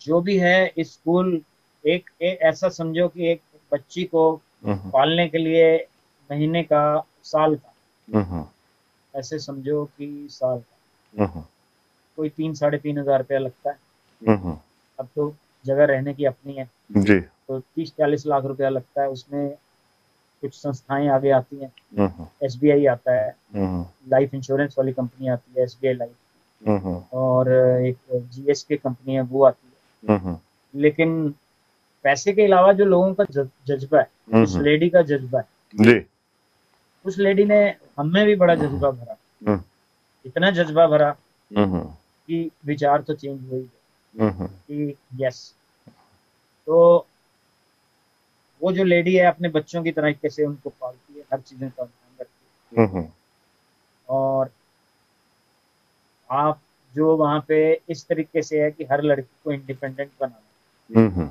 ये जो बच्चियां थी ये इनकी जिंदगी में सोच भी नहीं सकते थे कि वो पढ़ सकती कूड़ा करकट उठाने वाली, जो सड़क पे लोग मांगने के लिए छोड़ देते हैं वो बच्चे, और फिर 20-25 लड़कियां तो हम गवर्नमेंट के उससे आई जहाँ पे बिल्कुल अनाथ होते हैं। अच्छा। जहाँ पे मतलब जिंदगी देख ले कोई तो आदमी कहेगा कि एक बार ऐसी जगह देख ले तो आदमी अपनी जिंदगी के लिए रोज कहेगा कि वाकई मैं तो यही मन्ना कि शुक्र है दस का। अपनी जिंदगी ਦੇ ਵਿੱਚ ਗ੍ਰੈਟੀਟਿਊਡ ਜ਼ਰੂਰ ਹੋਣਾ ਚਾਹੀਦਾ ਜੇ ਚੀਜ਼ਾਂ ਦੇਖ ਲੈ ਫਿਰ ਪਤਾ ਚੱਲਦਾ ਹੈ ਕਿ ਮੇਰੇ ਕੋਲੋਂ ਕੀ ਹੈ। ਤੇ ਇਹ ਵਾਲੀ ਬੱਚੀਆਂ ਜਿਹੜੀਆਂ ਹੁਣ ਆਪਣੇ ਘਰ ਨਹੀਂ ਜਾਣਾ ਚਾਹੁੰਦੀਆਂ ਉਹਨਾਂ ਲਈ ਤਾਂ ਇਹ ਸਵਰਗ ਹੈਗਾ। और आप अंग्रेजी बुलवाओ तो अंग्रेजी बुलवाओ, स्टेट लेवल तक जितनी सारी गेम्स हैं वो खिलवाई जा रही हैं, बड़े बड़े सारे प्रोफेशनल वोकेशनल कोर्सेज करवाए जा रहे हैं ताकि वो अपनी जिंदगी में वैसी बने जो वो नंदिता बनर्जी लेडी थी जिन्होंने सबके लिए करा। तो ऐसे 2-4 आदमी जितने भी हो जाएं काम में, और मैं तो साथ इस सफर में जो अच्छी चीजें थी मेरी भी चेंज होगी, मेरे अंदर भी बदलाव बहुत आया। सो बिल्कुल ये चेंजेस ਜਿਹੜੀਆਂ ਪੋਜ਼ਿਟਿਵ ਚੇਂजेस ਮੈਂ ਸਮਝਦਾ ਜ਼ਿੰਦਗੀ ਚ ਆਉਂਦੀਆਂ ਰਹਿਣ ਤੇ ਇਨਸਾਨ ਹੋਰ ਅੱਗੇ ਵੱਧਦਾ ਤੇ ਨਾਲ ਉਹਦੇ ਅੰਦਰ ਜਿਹੜਾ ਸਕੂਨ ਮਿਲਦਾ, ਜਿਵੇਂ ਸਚਦੇਵਾ ਜੀ ਨੇ ਹੁਣੇ ਸਾਡੇ ਨਾਲ ਗੱਲ ਕੀਤੀ ਕਿ ਜਿਹੜਾ ਦੇਣ ਦੇ ਵਿੱਚ ਸਕੂਨ ਹੈ ਉਹ ਇੱਕ ਵੱਖਰਾ ਹੈ। ਚਾਹੇ ਕਾਰਪੋਰੇਟ ਸੈਕਟਰ ਦੇ ਵਿੱਚ ਬੜੇ ਵੱਡੇ ਵੱਡੇ ਅਹੁਦਿਆਂ ਤੇ ਰਹਿ ਕੇ ਇਹਨਾਂ ਨੇ ਕੰਮ ਕੀਤਾ, ਪਰ ਉਹ ਮੋਟੀਵੇਸ਼ਨ ਜਿਹੜੀ ਸੀ ਉਹ ਜਦੋਂ ਇੱਥੇ ਕਨਵਰਟ ਹੋਈ ਇੱਕ ਚੈਰਿਟੀ ਦੇ ਵਿੱਚ ਤੇ ਇੱਥੇ ਵੀ ਉਹਨੇ ਬਖੂਬੀ ਆਪਣਾ ਰੋਲ ਨਿਭਾਇਆ। ਹੋਰ ਬਹੁਤ ਸਾਰੀਆਂ ਗੱਲਾਂ ਜਿਹੜੀਆਂ ਅਸੀਂ ਸਚਦੇਵਾ ਜੀ ਦੇ ਨਾਲ ਕਰਾਂਗੇ। ਇੱਥੇ ਇੱਕ ਛੋਟਾ ਜਿਹਾ ਵਿਸ਼ਰਾਮ ਲੈ ਕੇ ਅਸੀਂ ਬਹੁਤ ਜਲਦੀ ਹਾਜ਼ਰ ਹੋ ਰਹੇ ਹਾਂ ਜੀ। ਨਾਨਕ ਨਾਮ ਚੜ੍ਹਦੀ ਕਲਾ ਤੇਰੇ ਭਾਣੇ ਸਰਬੱਤ ਦਾ ਭਲਾ, ਇਹ ਗੁਰੂ ਸਾਹਿਬ ਦਾ ਜਿਹੜਾ ਸਾਨੂੰ ਸਿਧਾਂਤ ਬਖਸ਼ਿਆ ਹੋਇਆ। ਮੈਂ ਸਮਝਦਾ ਕਿ ਜੇ ਆਪਾਂ ਇਸ ਦੇ ਉੱਤੇ ਚੱਲੀਏ ਤੇ ਸੱਚਮੁੱਚ ਸਾਰਿਆਂ ਦਾ ਭਲਾ ਤਾਂ ਹੈ ਹੀ ਹੈ, ਇਨਸਾਨ ਦਾ ਆਪਣਾ ਵੀ ਬਹੁਤ ਵੱਡਾ ਭਲਾ ਹੋ ਜਾਂਦਾ ਹੈ। ਸੋ ਚੜ੍ਹਦੀ ਕਲਾ ਦੇ ਵਿੱਚ ਰਹਿਣਾ, ਪੋਜ਼ਿਟਿਵ ਐਟੀਟਿਊਡ ਦੇ ਨਾਲ ਅੱਗੇ ਵਧਣਾ, ਆਪਣੇ ਆਪ ਨੂੰ ਪੋਜ਼ਿਟਿਵ ਰੱਖਣਾ, ਆਪਣੇ ਆਪ ਨੂੰ ਅਨੁਸ਼ਾਸਨ ਦੇ ਵਿੱਚ ਡਿਸਿਪਲਿਨ ਦੇ ਵਿੱਚ ਰੱਖ ਕੇ ਚੱਲਣਾ, ਇਹ ਸਾਰਾ ਕੁਝ ਇੱਕ ਇਨਸਾਨ ਦੇ ਵਿੱਚ ਜਦੋਂ ਆਉਂਦਾ ਤੇ ਕਿਵੇਂ ਦਾ ਬਣਦਾ। ਸੋ ਉਹ ਅਸੀਂ MK ਸਚਦੇਵਾ ਜੀ ਦੇ ਨਾਲ ਅੱਜ ਜਿਹੜੀ ਗੱਲ ਕਰਦੇ ਪਏ ਹਾਂ, ਅਜੋਕੇ ਸਮੇਂ ਦੇ ਵਿੱਚ ਮੁੰਬਈ ਦੇ ਵਿੱਚ ਰਹਿ ਰਹੇ ਨੇ, ਤੇ ਜਿਹੜਾ ਜਜ਼ਬਾ ਆਪਾਂ ਦੇਖਿਆ ਕਿ ਇੱਕ ਬੱਚਾ ਜਿਹਦੇ ਕੋਲ ਸਾਈਕਲ ਵੀ ਨਹੀਂ ਤੇ ਪੈਦਲ ਚੱਲ ਕੇ 8 ਕਿਲੋਮੀਟਰ ਲਾਇਬ੍ਰੇਰੀ ਚੋਂ ਜਾ ਕੇ ਕੁਝ ਅਖਬਾਰਾਂ ਪੜ੍ਹ ਕੇ ਤੇ ਉੱਥੋਂ ਆਪਣੀ ਨੌਕਰੀ ਦਾ ਲੱਭਣਾ, ਫਿਰ ਚਿੱਠੀਆਂ ਪਾਉਣੀਆਂ, ਚਿੱਠੀ ਆਉਣੀ। ਸੋ ਉਹਨਾਂ ਸਮਿਆਂ ਚੋਂ, ਉਹਨਾਂ ਹਾਲਾਤਾਂ ਦੇ ਵਿੱਚੋਂ ਚੱਲ ਕਰਕੇ ਤੇ ਬੜੇ ਟਾਈਟ ਹਾਲਾਤਾਂ ਦੇ ਵਿੱਚ ਰਹਿ ਕਰਕੇ ਤੇ ਬੜੇ ਉੱਚੇ ਅਹੁਦਿਆਂ ਤੱਕ ਪਹੁੰਚਣਾ। ਸੋ ਇਹ ਕਿਸੇ ਕਿਸੇ ਦੇ ਹਿੱਸੇ ਆਉਂਦੀਆਂ ਨੇ ਐਸੀਆਂ ਬਾਤਾਂ ਜਿਹੜੀਆਂ ਨੇ। ਸੋ MK ਸਚਦੇਵਾ ਜੀ ਤੋਂ ਅਸੀਂ ਕਾਫੀ ਕੁਝ ਸੁਣਿਆ ਉਹਨਾਂ ਦੇ ਜੀਵਨ ਬਾਰੇ। ਇੱਕ ਗੱਲ ਜਿਹੜੀ ਸੀ ਉਹ ਮੈਂ ਜਾਣਬੁੱਝ ਕੇ ਅਜੇ ਨਹੀਂ ਸੀ ਪੁੱਛੀ, ਕਿਉਂਕਿ ਜਿਹੜੀ ਤੁਸੀਂ ਸੰਸਥਾ ਚਲਾ ਰਹੇ ਹੋ ਥੋੜਾ ਜਿਹਾ ਉਹਦੇ ਬਾਰੇ ਦੱਸ ਦਿਓ, ਉਹਦਾ ਨਾਂ ਕੀ ਹੈ? ਕਿਉਂਕਿ ਉਹਦੇ ਬਾਰੇ ਉਹਦੇ ਗੁਣ ਤਾਂ ਤੁਸੀਂ ਕਾਫੀ ਦੱਸ ਦਿੱਤੇ, ਉੱਥੇ ਕੀ ਕੁਛ ਹੈ। ਸੋ ਸੰਸਥਾ ਦਾ ਕੀ ਨਾਂ ਆ ਤੇ ਉਹ ਸਕੂਲ ਜਿਹੜਾ ਉਹ ਕਿੱਥੇ, ਜਿਹੜਾ ਬਿਹਾਰ 'ਚ ਕਿੱਥੇ ਸਥਿਤ ਹੈਗਾ ਜੀ? बिहार पटना के साथ एक पटना आउटर के में ही दानापुर जगह है, दानापुर कैंट है। उसके एक गांव में अंदर अगर 5-7 किलोमीटर अंदर जाएं तो बिल्कुल गांव के अंदर है, वही जगह हम ले सकते थे क्योंकि ਜ਼ਮੀਨਾਂ ਦੀ ਕੀਮਤ ਪਹਿਲਾਂ ਹੀ ਬਹੁਤ ਸੀ, ਤਾਂ ਕੋਈ ਕੁਝ ਅਸੀਂ ਅਫੋਰਡ ਕਰ ਸਕਦੇ ਸੀਗੇ ਉਦੋਂ ਜੀ। ਤੇ ਜਿਹੜਾ NGO ਦਾ ਨਾਮ ਹੈਗਾ ਨਈ ਧਰਤੀ ਹੈਗਾ, ਨਈ ਧਰਤੀ ਜੀ। ਤੇ ਨਈ ਧਰਤੀ ਹੀ ਸਭ ਲਈ ਇਹ ਸਾਬਿਤ ਹੋਇਆ ਹੈ। ਤੇ ਜਿਹੜਾ ਪ੍ਰੋਜੈਕਟ ਦਾ ਨਾਮ ਸੀਗਾ, ਜਦੋਂ ਮੈਂ ਵਿੱਚ ਬਿਲਕੁਲ ਪਹਿਲੇ ਤੇ ਆਪਣੀ ਕੰਪਨੀ ਦੇ ਜਿੰਨੇ ਵੀ ਬੰਦੇ ਸੀਗੇ ਉਹ ਸਪੋਰਟ ਕਰਦੇ ਸੀਗੇ ਨਾਲ, ਪਰ ਜਦੋਂ ਬਾਅਦ ਚ ਦੁਬਾਰਾ ਗਿਆ, ਜਦੋਂ ਮੇਰੇ ਬੇਟੇ ਨੇ ਕਿਹਾ, ਮੇਰੀ ਵਾਈਫ ਨੇ ਕਿਹਾ, ਜਦੋਂ ਉਹ ਇੱਕ ਫੈਮਿਲੀ ਦਾ ਜਿਹੜਾ ਟਫ ਪੀਰੀਅਡ ਸੀਗਾ, ਜਿਹੜਾ ਮੈਂ ਤੁਹਾਨੂੰ ਕਿਹਾ ਕਿ ਉਦੋਂ ਏਦਾਂ ਲੱਗਦਾ ਸੀਗਾ ਕਿ ਜਦੋਂ ਆਪਣੇ ਘਰ ਦਾ ਮੈਂਬਰ ਬੜੀ ਜਲਦੀ ਚਲਾ ਜਾਂਦਾ ਹੈ ਤਾਂ ਉਸ ਨੁਕਸਾਨ ਤੋਂ ਕਿੱਦਾਂ ਉੱਪਰ ਕੇ ਆਣਾ। ਜਦੋਂ ਅਸੀਂ ਫਿਰ ਦੁਬਾਰਾ ਜੁੜੇ ਤਾਂ ਫਿਰ ਉਹਨਾਂ ਨੇ ਇਹਨਾਂ ਦਾ ਪ੍ਰੋਜੈਕਟ ਦਾ ਨਾਮ ਵੀ ਰੱਖਿਆ, ਸਾਡੀ ਬੇਟੀ ਦੇ ਨਾਂ ਤੇ ਰੱਖਿਆ, ਅਰਸ਼ੀ ਏ ਨਿਊ ਡਾਨ। ਅੱਛਾ ਜੀ। ਕਹਿੰਦੇ ਪਤਾ ਨਹੀਂ ਰੱਬ ਵੱਲੋਂ ਮਿਹਰ ਸੀਗੀ, ਜਦ ਉਦੋਂ ਨਾਂ ਜੁੜਿਆ ਉਹਦੇ ਨਾਲ, ਬਸ ਏਦਾਂ ਸਮਝੋ ਕਿ ਜਿਹੜੀ ਚੀਜ਼ ਤੇ ਵੀ ਉਹ ਸਕੂਲ ਨੇ ਜੋ ਸੋਚਿਆ ਵੀ ਨਹੀਂ ਸੀਗਾ ਉਹ ਹੋ ਗਿਆ ਜੀ। ਤੇ आरुषि ए न्यू डाउन, एक नई सुबह। तो बस उसका नाम ऐसे समझो कि वो अब फैमिली में सारे उस एडवर्सिटी या ट्रेजेडी से बाहर भी आ गए, हम्म और सबका मानना यही है कि उसका रोल ही यही, हम्म जो जिस काम ਲਈ ਉਹਨੂੰ ਰੱਬ ਨੇ ਭੇਜਿਆ ਸੀਗਾ हम्म ਉਹ ਕਰ ਗਈ ਉਹ। हम्म ਉਹਦਾ ਇਹ ਰੋਲ ਸੀਗਾ, हम्म ਇਸ ਜ਼ਿੰਦਗੀ 'ਚ ਇੰਨਾ ਹੀ ਜੀਣਾ ਸੀ हम्म ਉਹਨੇ, ਇਹੀ ਰੋਲ ਸੀਗਾ ਉਹਦਾ। हम्म ਤੇ ਇਹੀ ਜਿਹੜੀਆਂ ਗੱਲਾਂ ਹੈਗੀਆਂ, ਇਹ ਸਾਰੇ ਪਰਿਵਾਰ ਦੇ ਵਿੱਚ ਬੜੀਆਂ ਸਾਰੀਆਂ ਚੇਂਜਸ ਲੈ ਕੇ ਆਏ। हम्म। ਸੋ ਬਿਲਕੁਲ ਮੈਂ ਸਮਝਦਾ ਕਿ ਇਹ ਇਹਨਾਂ ਹਾਲਾਤਾਂ ਦੇ ਵਿੱਚ ਉੱਭਰ ਪਾਉਣਾ ਤੇ ਉਸ ਚੀਜ਼ ਨੂੰ ਇੱਕ ਇਸ ਰੂਪ ਦੇ ਵਿੱਚ ਲੈ ਲੈਣਾ ਕਿ ਉਸ ਵਿਛੜੀ ਹੋਈ ਜਿਹੜੀ ਪਰਿਵਾਰ ਦੀ ਜਿਹੜੀ ਬੱਚੀ ਸੀ ਉਹਦੇ ਨਾਂ ਦੇ ਉੱਤੇ ਇਹ ਸੇਵਾ ਸ਼ੁਰੂ ਕਰ ਲੈਣੀ ਤੇ ਉਹਨੂੰ ਫਿਰ ਆਪਣੇ ਜਜ਼ਬਾਤਾਂ ਦੇ ਨਾਲ ਇਸ ਗਹਿਰਾਈ ਤੋਂ ਜੋੜ ਲੈਣਾ, ਮੈਂ ਸਮਝਦਾ ਕਿ ਇਹ ਵੀ ਇੱਕ ਪ੍ਰੇਰਨਾ ਦਾ ਸਰੋਤ ਹੈ ਕਿ ਨਹੀਂ ਤੇ ਇਨਸਾਨ ਕਈ ਵਾਰੀ ਵਿਛੋੜੇ ਦੇ ਵਿਜੋਗ ਦੇ ਵਿੱਚ ਹੀ ਆਪਣਾ ਬੜਾ ਕੁਝ ਜਿਹੜਾ ਹੈ ਉਹ ਮਿਸ ਕਰ ਜਾਂਦਾ ਹੈ, ਉਹਨੂੰ ਉਸ ਗੱਲ ਦੀ ਹੀ ਇੰਨਾ ਚੋਟ ਲੱਗ ਜਾਂਦੀ ਹੈ। ਸੋ ਇੱਕ ਪ੍ਰੈਕਟੀਕਲ ਜੀਵਨ ਦੇ ਵਿੱਚ ਇਹ ਸਾਰੀ ਘਟਨਾ ਜਿਹੜੀ ਹੈ ਇਹਨਾਂ ਨੇ ਉਸ ਚੀਜ਼ ਨੂੰ ਇੱਕ ਪੋਜ਼ਿਟਿਵ ਵੇ ਦੇ ਨਾਲ, ਜਿੱਦਾਂ ਹਰ ਗੱਲ ਦੇ ਵਿੱਚੋਂ ਪੋਜ਼ਿਟਿਵਿਟੀ ਕੱਢਣੀ ਇਹ ਵੀ ਇੱਕ ਕਲਾ ਹੈ ਜਾਂ ਇੱਕ ਰਹਿਮਤ ਵੀ ਮੈਂ ਕਹਿ ਸਕਦਾ, ਜਿਹੜੀ ਕਿ ਸਚਦੇਵਾ ਜੀ ਜਿਹੜੇ ਆ ਉਹਦੇ ਧਾਰਨੀ ਨੇ। ਸੋ ਇਸ ਢੰਗ ਦੇ ਨਾਲ ਇਹਨਾਂ ਹਾਲਾਤਾਂ ਨੂੰ ਵੀ ਪੋਜ਼ਿਟਿਵਿਟੀ ਦੇ ਵਿੱਚ ਬਦਲ ਕੇ ਤੇ ਜ਼ਿੰਦਗੀ ਦਾ ਪੰਧ ਫਿਰ ਅੱਗੇ ਕਿਵੇਂ ਵਧਿਆ, ਹੁਣ ਕਿਸ ਮੁਕਾਮ ਤੇ ਤੁਸੀਂ ਪਹੁੰਚੇ ਹੋ ਜੀ? मैं बड़ी देर से मन में ये था कि कुछ ऐसा करना है जो वाकई ही, मैं कभी भी अपने ਨਾਂ ਦੇ ਨੀਚੇ ਨਾ ਆਪਣਾ ਡੈਜ਼ਿਗਨੇਸ਼ਨ ਲਿਖਣਾ ਪਸੰਦ ਨਹੀਂ ਕਰਦਾ ਸੀ। ਆਪਣੇ ਨਾਂ ਤੇ ਮੈਂ ਚਾਹੁੰਦਾ ਸੀਗਾ ਹਮੇਸ਼ਾ ਕਿ ਮੇਰੇ ਨਾਂ ਤੋਂ ਜਾਣਿਆ ਜਾਵੇ, ਨਾ ਕਿ ਫਲਾਣਾ ਕਵੇ ਕਿ ਇਹ ਫਲਾਣੀ ਕੰਪਨੀ ਦਾ ਸੀਈਓ ਹੈ ਜਾਂ ਕੋਈ ਵਾਈਸ ਪ੍ਰੈਜ਼ੀਡੈਂਟ ਹੈ ਜਾਂ ਡਾਇਰੈਕਟਰ ਹੈ। ਮੇਰੇ ਨਾਂ ਤੋਂ ਜਾਣਿਆ ਚਾਹੀਦਾ, ਮੇਰੇ ਮਾਂ ਪਿਓ ਨੇ ਮੇਰਾ ਨਾਂ ਰੱਖਿਆ ਸੀ। सो मेरी माँ भी मुझे यही कहती थी, मेरा नाम लिखती थी MK सचदेवा। तो बस अपनी एक कंपनी खोली पिछले साल, 1.25 साल पहला, उसका नाम भी यही रखा, MK I am here to help. So हमेशा यही लिखता था, I am here to help MK। तो ये सबसे बड़ा डेजिग्नेशन है मेरी जिंदगी में कि मैं मदद के लिए हूँ यहाँ, I am here to help.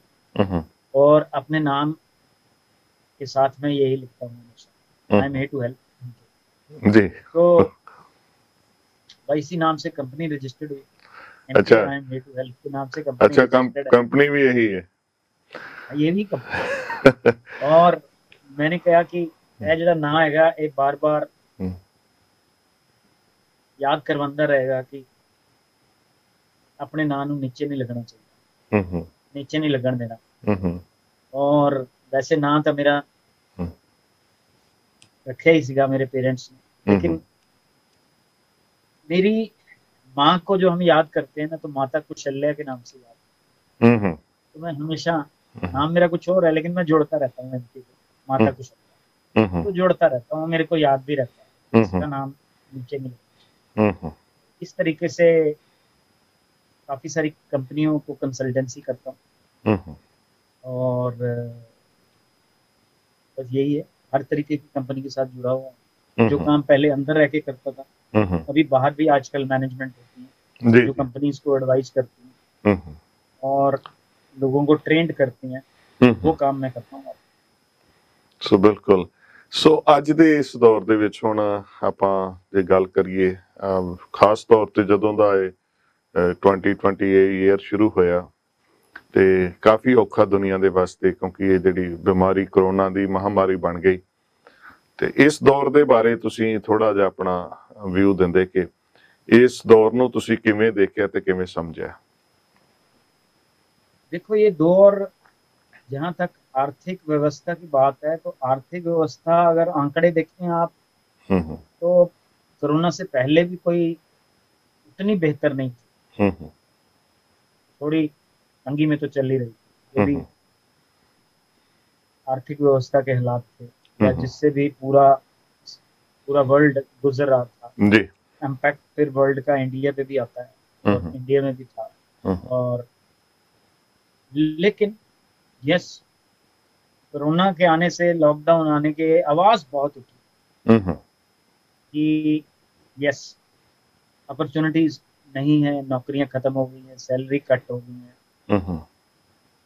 इसका इसका बहुत ज्यादा लोग आवाज कर रहे हैं। मैं ये नहीं कह रहा हूँ कि नहीं है, लेकिन अपॉर्चुनिटियां भी बहुत अपॉर्चुनिटी, इतनी अपॉर्चुनिटियां हैं कि जिंदगी चेंज हो रही है। जब भी कोई महामारी आती है, कुछ ना कुछ बदलाव, इतना बड़ा बदलाव करके जाती है, और उसी में ही अपॉर्चुनिटीज होती है। अब डिपेंड करता है, या तो आप बहाव में बह जाइए कि बड़ी दिक्कत है, बड़ी समस्या है, या फिर आप चेंज हो जाइए। बदलाव भी तो जिंदगी का एक नया रास्ता है ना, आगे तरक्की का। अगर इस लॉकडाउन के अंदर अगर एक हलवाई की दुकान बंद थी, या तो वो अपने घर पे बैठा है, कुछ नहीं करूंगा अभी, क्योंकि उसका फाटक बंद है, यही करूंगा और यही करता रहूंगा। अब अगर 6 महीने हलवाई की दुकान नहीं खुलेगी तो कुछ नहीं करेगा। लेकिन ऐसे ऐसे आदमी भी मैंने देखे हैं, हलवाई की दुकान करता था, मेरे ख्याल 10-15 दिन नहीं लगे होंगे उसके माइंडसेट को चेंज होते। उसने सब्जी की दुकान खोल ली, घर घर सब्जियां पहुंचानी शुरू कर दी। तो आप एक छोटे से लेवल के आदमी की सोच देखिए, फिर वही आ गई जैसी सोच, उसने इसी में अपॉर्चुनिटी ढूंढ ली, अपना बिजनेस चेंज कर, और फिर लोगों के घर पे चीजें पहुंचाने की एक बदलाव ही तो है। अब छोटा सब्जी वाला अगर घर पे सब्जी पहुंचा रहा है, ऐप बन गए हैं, जमाना डिजिटल है, एंड यूजर पे फोकस आ गया है। तो ये भी तरक्की के ही रास्ते हैं। ये समस्या तो ज्यादा देर रहेगी, ਜਿਵੇਂ ਸਚਦੇਵਾ ਜੀ, ਜਿਵੇਂ ਆਪਾਂ ਕਹਿੰਦੇ ਆ ਨਾ ਕਿ ਇੱਕ ਰਾਹ ਜੇ ਬੰਦ ਹੁੰਦਾ ਤੇ ਦੋ ਖੁੱਲ ਜਾਂਦੇ ਨੇ। ਸੋ ਆਪਣੀ ਸੋਚ ਦੇ ਵਿੱਚ ਬਦਲਾਅ ਜਿਹੜਾ ਲਿਆਉਣਾ, ਮੈਂ ਸਮਝਦਾ ਕਿ ਇਹ ਥੋੜਾ ਕਈਆਂ ਵਾਸਤੇ ਔਖਾ ਹੁੰਦਾ ਹੈ, ਪਰ ਜੇ ਉਸ ਨੂੰ ਬਦਲਾਅ ਲੈ ਆਂਦਾ ਜਾਏ ਤੇ ਜਿਹੜੇ ਨਵੇਂ अपॉर्चुनिटीज क्रिएट हो रही ਹੁੰਦੀਆਂ ਉਹਨਾਂ ਦੇ ਨਾਲ ਇਨਸਾਨ ਜੁੜ ਸਕਦਾ ਹੈ। जी बिल्कुल।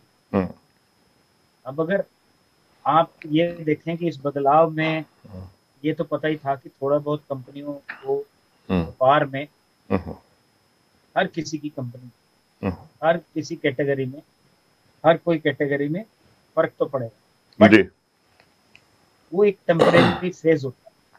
उस फेज में कितनी सारी अपॉर्चुनिटियां लोग निकाल लेते हैं, कंपनीज निकाल लेती हैं। अब ये जो एंड यूजर पे फोकस है, कुछ इंडस्ट्री, ऑटो की इंडस्ट्री डाउन गई, तो खाने पीने की कंपनियां, ऐसा नहीं है सबने स्टोर करा, सबने खा ही रहे हैं, वैसे खा रहे हैं जैसे, लेकिन कहीं ना कहीं सप्लाई की व्यवस्था थोड़ी सी इम्पैक्टेड हुई, तो उसकी वजह से थोड़े आंकड़े थोड़े कमजोर हुए। लेकिन अगर रूरल देखा जाए, गांवों में देखा जाए, तो अभी के जो आंकड़े बता रहे हैं, गांवों की तरक्की तो बिल्कुल सही रास्ते पे जा रही है। शहरों में जरूर ये लॉकडाउन का प्रभाव बहुत था पहले, और इसी के चलते चलते कितनी सारी कुछ ऐसी इंडस्ट्रियां जो बिल्कुल ऐसे उभर के आ रही हैं, ऐसे उभर के आ रही हैं। जैसे पुराने टाइम में एक नेटवर्क मार्केटिंग होती थी, जिसको लोग कहते थे कि थोड़ा सा दूर हटते थे। अब वो नेटवर्क मार्केटिंग नहीं रही, ये तो बिल्कुल बस कोरियर से सामान चला जाता है आजकल, घर बिल्कुल घर चला जाता है, घर पे पहुंच जाता है सामान। और ये जो इंडस्ट्री है, ये मेरे ख्याल अगले 5 साल में 8 गुना हो जाएगी, और इसी दौरान ही, इसी 4-5 महीने लॉकडाउन के पीरियड में ही ये मेरे ख्याल से 50-60% हो सकता है डबल भी हो। इतनी तरक्की। मैं भी जुड़ा हूँ, एक मोदी केयर कंपनी है, मैं भी जुड़ा हूँ उनसे। अच्छा। ये काफी सारी मैंने एक टीम भी खड़ी करी है, रोज मैं उनकी ट्रेनिंग भी करता हूँ। तो इतना पोटेंशियल है, इतना पोटेंशियल है, तो अपॉर्चुनिटी। अब अगर हम, वही बात आ गई, अगर हम नन्ना कहेंगे तो नन्ना ले आवांगे मन दे विच, फिर ते कुछ भी नजर नहीं आएगा, फिर ते कुछ भी नजर नहीं आएगा। और जे नन्ना नहीं रहेगा, फिर सब कुछ नजर आएगा, फिर सब कुछ नजर आएगा। यही ही जिंदगी है। ਇਹਨਾਂ ਸਾਰਾ ਕਾਰਪੋਰੇਟ ਦਾ ਐਕਸਪੀਰੀਅੰਸ ਰੱਖ ਕੇ, ਸਾਰਾ ਤੁਸੀਂ ਜਿਵੇਂ ਗੱਲ ਕੀਤੀ ਕਿ ਐਜ਼ ਅ ਕੰਸਲਟੈਂਟ ਕੰਪਨੀਆਂ ਨੂੰ ਉਹ ਵੀ ਸਪੋਰਟ ਦਿੰਦੇ ਹੋ, ਜਾਂ ਉਹਨਾਂ ਨੂੰ ਗਾਈਡ ਕਰਦੇ ਹੋ ਕਿਵੇਂ ਤੁਸੀਂ ਬਿਜ਼ਨਸ ਕਰਨਾ, ਤੇ ਫਿਰ ਇੱਕ ਇਸ ਢੰਗ ਦੇ ਨਾਲ ਕੰਪਨੀ ਨਾਲ ਖੁਦ ਜੁੜ ਜਾਣਾ, ਇਹਨੂੰ ਤੁਸੀਂ ਕਿਸ ਢੰਗ ਦੇ ਨਾਲ ਆਪਣੇ ਆਪ ਨੂੰ ਇਸ ਚੀਜ਼ ਦੇ ਬਾਰੇ ਤਿਆਰ ਕੀਤਾ ਕਿ ਹੁਣ ਇਹ ਵੀ ਕੰਮ ਕਰਕੇ ਦੇਖਣਾ ਚਾਹੀਦਾ, ਇਹਦੇ बारे थोड़ा जिहा दस दे। जैसे ही कोई भी समस्या आती है, जैसे ही हम एंटर हुए लॉकडाउन में, कोरोना की आवाज आनी, अब घर में बैठना पड़ेगा। मैं समझता हूँ मैंने जो इस 4-5 महीने में सीखा है, या अपनी जिंदगी को एक अगले प्लेटफॉर्म पे लेके गया, मतलब पीछे नहीं गई। जो लोग कहते हैं कि एक स्टेप, 2 स्टेप, 4 स्टेप पीछे आ गया, ना, पीछे नहीं आया। ये 2 स्टेप आगे ही बढ़ी है। एक ये व्यापार जो कहने के लिए व्यापार है, यूजर है सारे इसके, लेकिन डिजिटल होता है। घर बैठ के, जैसे मैं और आप बात कर रहे हैं, मैं तो मुंबई में हूँ, आप वहां पे हैं, तो ये भी बात हो रही है। ऐसे ही आजकल मीटिंग्स भी हो रही है। अगर जिंदगी चलनी है तो किसी भी तरीके से चल जाए। आजकल ये तो है नहीं कि आपने मुझे स्टूडियो में बुलाया और मैं आपके सामने बिल्कुल। तो जिंदगी अगर ये चल सकती है, ये ऐसा लगता ही नहीं कि आप और मैं बिल्कुल पास हूँ। तो ऐसे ही ये व्यापार जो चल रहा है डिजिटल है, बिल्कुल डिजिटल है, और आपस में बात होती है, ट्रेनिंग्स होती हैं, एक एक चीज के डेमो दिखाए जाते हैं, फिर व्यापार आगे बढ़ता है। तो लोग अंदर बैठ के ही पैसे भी कमा रहे हैं, एंगेज भी हैं, पॉजिटिव भी हैं, क्योंकि एंगेज रहेंगे, इन्वॉल्वमेंट रखेंगे, सीखेंगे, सिखाएंगे, पैसे कमाएंगे, तो पॉजिटिविटी भी रहेगी। और इसी दौरान हाँ जी, एक गल मैं देखदा इस ਜਿਹੜੇ ਵਪਾਰ ਦੀ ਤੁਸੀਂ ਗੱਲ ਕਰ ਰਹੇ, ਇਹਦੇ ਚ ਜਿਹੜਾ ਗਰੀਬ ਹੈਗਾ, ਜਿਹੜਾ ਅਨਪ੍ਰਿਵਿਲੇਜਡ ਹੈ, ਮੈਂ ਸਮਝਦਾ ਕਿ ਉਹ ਵੀ ਜੇ ਇਸ ਦੇ ਨਾਲ ਜੁੜ ਸਕਦਾ ਤੇ ਉਹ ਵੀ ਤਰੱਕੀ ਕਰ ਸਕਦਾ, ਕਿਉਂਕਿ ਤੁਸੀਂ ਅਨਪ੍ਰਿਵਿਲੇਜਡ ਨੂੰ ਹਮੇਸ਼ਾ ਹੀ ਆਪਣੀ ਜ਼ਿੰਦਗੀ ਦੇ ਵਿੱਚ ਉਹਦੀ ਉਹਨੂੰ ਉੱਪਰ ਲਿਆਉਣ ਦੇ ਵਾਸਤੇ ਜਿਹੜਾ ਕੰਮ ਕੀਤਾ, ਤੇ ਇਹਦੇ ਰਾਹੀਂ ਵੀ ਤੁਸੀਂ ਇਸ ਗੱਲ ਦੇ ਉੱਤੇ ਕਨਸੈਂਟਰੇਟ ਕਰਦੇ ਪਏ ਹੋ ਨਾਲ। ਦੇਖੋ ਇਹ ਜਿਹੜਾ ਵਪਾਰ ਹੈਗਾ, ਇੱਥੇ मैं कंपनी का एम्प्लॉय, लेकिन मैं मेरे ख्याल से रोज की ट्रेनिंग रखता हूँ, रोज रिपीट सेशन होता है, बड़े नए लोग आते हैं उसमें, देखते हैं, और यही एक डिफरेंस है, हम एक दूसरे को डाल सकते हैं। कॉर्पोरेट में तो फिर भी खींचातानी होती है, लेकिन ये एक ऐसा व्यापार है जिसमें एक दूसरे का हाथ पकड़ के आप पूरे समाज को ऊपर ला सकते हैं, और यही कर रहे हैं हम। मैं अगर किसी को ट्रेनिंग देता हूं तो उसके लिए सीखता भी, ट्रेनर को खुद को ट्रेनिंग देनी होती है पहले, तभी सक्षम बनेगा। जी। और जब वो सीखेगा, अच्छा सिखाएगा, और फिर जो अच्छा सिखाता है वो वापस भी आता है। जो आप करते हैं जिंदगी में वो वापस जरूर आता है। ये ऐसे। और इसमें जो आप कह रहे हो कि अंडर प्रिविलेज हैं या बच्चे हैं, भरोसे की बात है, भरोसा बनाने से बनता है, कोई भी आदमी लेके नहीं आता। करते रहेंगे, प्रैक्टिस करेंगे, कोई मेंटर होगा आपको सिखाएगा, सीखने की इच्छा होनी चाहिए, टीचेबल होना चाहिए आदमी। तो मेरे से कोई पूछता है कि सबसे बड़ी क्या वो है आप में, मैं टीचेबल, मुझे आप सिखा सकते, अगर मैं टीचेबल हूँ तो मैं कुछ भी करूँ। बिल्कुल। सो टीचेबल होना मेरे हिसाब दे नाल तुसी ना ਉਹ ਜਿਹੜਾ ਗੁਰੂ ਸਾਹਿਬ ਨੇ ਸਿੱਖ ਬਣਾਇਆ, ਉਹ ਸਿੱਖ ਵੀ ਉਹੀ ਹੈ ਜਿਹੜਾ ਟੀਚੇਬਲ ਆ, ਜਿਹਨੂੰ ਸਿਖਾਇਆ ਜਾ ਸਕਦਾ। ਸੋ ਇਹ ਸਿੱਖਣਾ ਜਿਹੜਾ ਇੱਥੋਂ ਹੀ, ਸਿੱਖਣ ਤੋਂ ਹੀ ਮੈਨੂੰ ਲੱਗਦਾ ਕਿ ਇਹ ਲਫ਼ਜ਼ ਜਿਹੜਾ ਸਿੱਖ, ਜਿਹੜਾ ਕਿਉਂਕਿ ਉਹ ਸਿੱਖਦਾ ਹੈ ਹਮੇਸ਼ਾ। ਸੋ ਜਿਹੜਾ ਸਿੱਖ ਜਾਏਗਾ ਉਹ ਕਿਸੇ ਨੂੰ ਸਿਖਾ ਵੀ ਸਕਦਾ ਤੇ ਹੋਰ ਵੀ ਬੜਾ ਕੁਝ ਕਰ ਸਕਦਾ।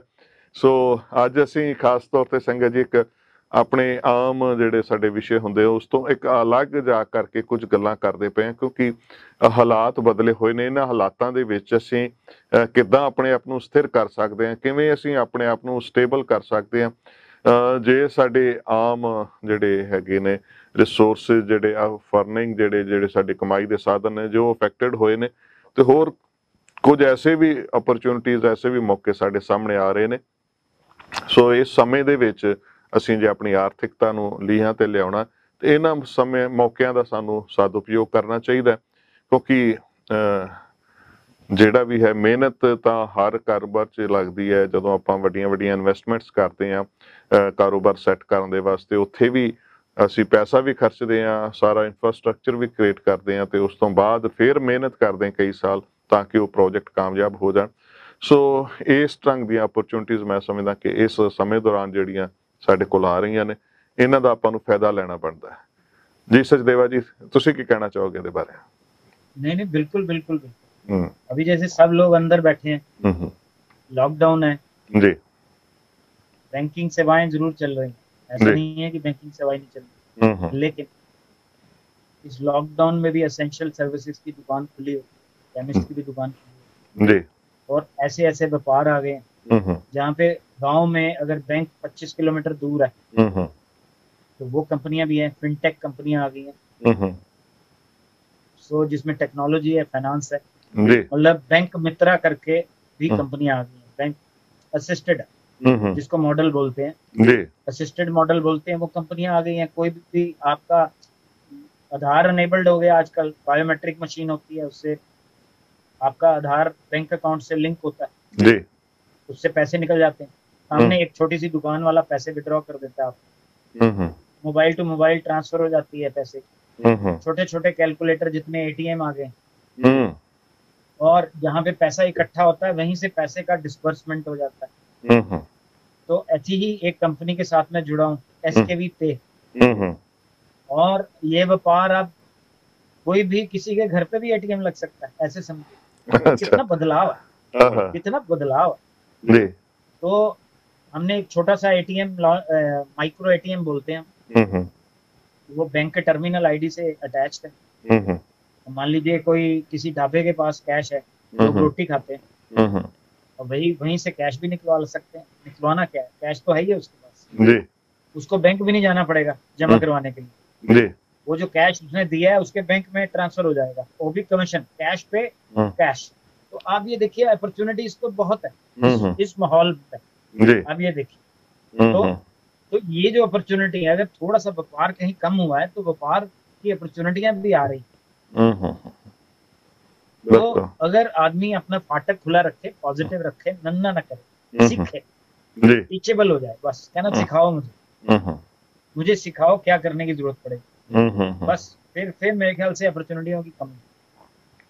ਸੋ ਬਿਲਕੁਲ ਜ਼ਿਆਦਾਤਰ ਅਸੀਂ ਜਦੋਂ ਆਪਣੇ ਆਪ ਨੂੰ ਇਹ ਸਮਝਦੇ ਨਾ ਕਿ ਅਸੀਂ ਸਾਨੂੰ ਸਾਰਾ ਗਿਆਨ ਹੋ ਗਿਆ, ਉੱਥੇ ਆ ਕੇ ਜਿੱਥੇ ਅਸੀਂ ਧਾਰਮਿਕ ਤੌਰ ਤੇ ਵੀ ਉੱਥੇ ਆ ਕੇ ਸਾਡੀ ਬ੍ਰੇਕ ਲੱਗ ਜਾਂਦੀ ਹੈ, ਮੈਨੂੰ ਲੱਗਦਾ ਦੁਨਿਆਵੀ ਤੌਰ ਤੇ ਵੀ ਇਹ ਜਿਹੜੀ ਬ੍ਰੇਕ ਦਾ ਕਾਰਨ ਬਣ ਜਾਂਦਾ।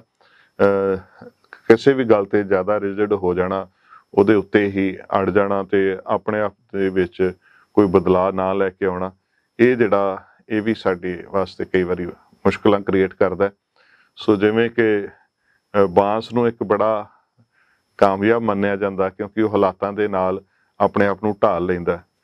ਉਹ ਡਾਕਟਰ ਭਾਈ ਵੀਰ ਸਿੰਘ ਹੋਰਾਂ ਨੇ ਇੱਕ ਕਵਿਤਾ ਵੀ ਲਿਖੀ ਹੈ ਨਾ ਕਿ ਉਹ ਨਦੀ ਨੂੰ ਪੁੱਛਦੇ ਤੂੰ ਬੜੇ ਬੜੇ ਦਰਖਤ ਪੁੱਟ ਲਿਆਉਣੀ ਹੈ, ਕਦੀ ਬਾਂਸ ਨਹੀਂ ਲਿਆਂਦਾ। ਤੇ ਉਹ ਕਹਿੰਦੀ ਕਿ ਉਹ ਜਿੱਧਰ ਨੂੰ ਮੈਂ ਚੱਲਦੀ ਹਾਂ ਮੇਰੇ ਨਾਲ ਹੀ ਹੋ ਚੱਲਦਾ ਤੇ ਮੈਂ ਉਹਨੂੰ ਪੁੱਟ ਨਹੀਂ ਸਕਦੀ। ਸੋ ਇਸ ਢੰਗ ਦੇ ਨਾਲ ਮਾੜੇ ਜਿਹੜੇ ਔਖੇ ਹਾਲਾਤ ਨੇ ਉਹ ਵੀ ਉਹਨਾਂ ਦਾ ਕੁਝ ਨਹੀਂ ਵਿਗਾੜ ਸਕਦੇ, ਜਿਹੜੇ ਲੋਕ ਆਪਣੇ ਆਪ ਨੂੰ ਢਾਲਣਾ ਜਾਣਦੇ ਨੇ, ਜਿਹੜੇ ਆਪਣੇ ਆਪ ਨੂੰ ਸਿੱਖਣਾ ਜਾਣਦੇ ਨੇ, ਜਾਂ ਜਿਹੜੇ ਆਪਣੇ ਆਪ ਨੂੰ ਇਸ ਗੱਲ ਵਾਸਤੇ ਤਿਆਰ ਰੱਖਦੇ ਨੇ ਕਿ ਹਾਂ ਅਸੀਂ ਕੁਝ ਸਿੱਖਾਂਗੇ ਤੇ ਕਰਾਂਗੇ।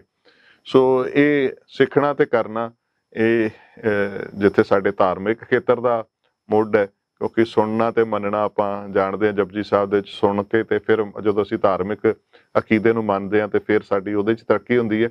ਇਵੇਂ ਹੀ ਅਸੀਂ ਦੁਨਿਆਵੀ ਤੌਰ ਦੇ ਉੱਤੇ ਵੀ ਜਦੋਂ ਅਸੀਂ ਪਹਿਲਾਂ ਕਿਸੇ ਚੀਜ਼ ਨੂੰ ਸੁਣਦੇ ਹਾਂ ਉਹਦੇ ਵਾਸਤੇ ਆਪਣੇ ਆਪ ਨੂੰ ਅਡੈਪਟਿਵ ਬਣਾਉਂਦੇ ਹਾਂ ਜਾਂ ਉਹਨੂੰ ਅਸੀਂ ਆਪਣੇ ਜ਼ਿੰਦਗੀ ਦੇ ਵਿੱਚ ਲੈ ਕੇ ਆਉਂਦੇ ਹਾਂ, ਤੇ ਫਿਰ ਮਾੜੇ ਹਾਲਾਤ ਵੀ ਸਾਡੇ ਲਈ ਇੱਕ ਹੋਰ ਨਵਾਂ ਦਰਵਾਜ਼ਾ ਖੋਲ ਦਿੰਦੇ ਨੇ, ਜਿਵੇਂ ਕਿ ਸਾਡੇ ਨਾਲ ਸਚਦੇਵਾ ਜੀ ਸਾਂਝ ਕਰਦੇ ਪਏ ਨੇ। ਜੀ ਸਚਦੇਵਾ ਜੀ।